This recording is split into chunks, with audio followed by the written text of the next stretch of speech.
మా అభిమాని 2.0 మా అభిమాని 2.0 అంటూ ఈ మధ్య చాలామంది అభిమానులు మాట్లాడుతూ ఉంటారు. కానీ అసలైన 2.0 అంటే విరాట్ కోహ్లీనే అనిపిస్తుంది. ఎందుకంటే న్యూజిలాండ్తో ముగిసిన 3 టెస్టుల సిరీస్ను 0-3 తేడాతో ఓడిపోయింది భారత్. అది కూడా సొంత గడ్డపై. దీంతో భారత్పై తీవ్ర విమర్శలు వచ్చాయి. ఇక సీనియర్ బ్యాట్స్మెన్ కోహ్లీపై అయితే మరిన్ని విమర్శలు వచ్చాయి. కోహ్లీ పని అయిపోయిందని ఇక రిటైర్మెంట్ గ్యారంటీ అన్నారు. కానీ ఆస్ట్రేలియాతో జరిగిన బీజీటీ సిరీస్లో భారత్ సిరీస్ కోల్పోయినా కోహ్లీ ఓ సూపర్ సెంచరీ చేసినాడు. అయినప్పటికీ అది తన స్థాయి కాదన్నారు. టీం ఓడిపోయినప్పుడు సీనియర్లపై విమర్శలు సహజం. కానీ కోహ్లీ టెస్టుల నుంచి రిటైర్ అయ్యారు. తన ఫామ్ దృష్ట్యా కోహ్లీ ఇక వన్డేలు కూడా ఇంతకు ముందులా ఆడడు.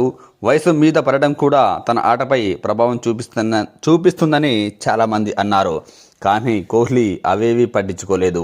తన ఆటపై నమ్మకం ఉంచి సౌత్ ఆఫ్రికాతో వన్డే సిరీస్లో బరిలోకి దిగాడు. ఎన్ని రోజులు గ్యాప్ వచ్చినా తన ఆటలో మార్పు రాలేదు. అది ఫస్ట్ వన్డేలోనే నిరూపించుకున్నాడు. ఏకంగా సెంచరీతో రెచ్చిపోయాడు. పక్కా క్లాస్ బ్యాటింగ్తో, పర్ఫెక్ట్ టైమింగ్తో సౌత్ ఆఫ్రికాపై భారీ సెంచరీతో విధ్వంసం చేశాడు. తన యంగ్ ఏజ్లో ఉన్నప్పుడు కోహ్లీ ఎలాగో బ్యాటింగ్ చేశాడో ఇప్పుడు అంతకు మించి అనేలా కదం తొక్కాడు.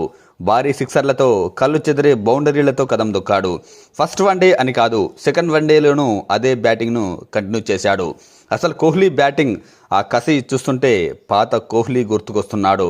అదే commitment, pure timing. Kohli batting aggressive చూస్తుంటే 3వ వన్డేలో కూడా సెంచరీ చేసేలా కనిపిస్తున్నాడు. కోహ్లీ ఫామ్ను చూస్తుంటే 2.0లో హ్యాట్రిక్ సెంచరీ చేసేలా కనిపిస్తుంది. అదే జరిగితే ఇక మనకు మరో సిరీస్ కూడా గ్యారంటీగా వస్తుందనుకోవచ్చు.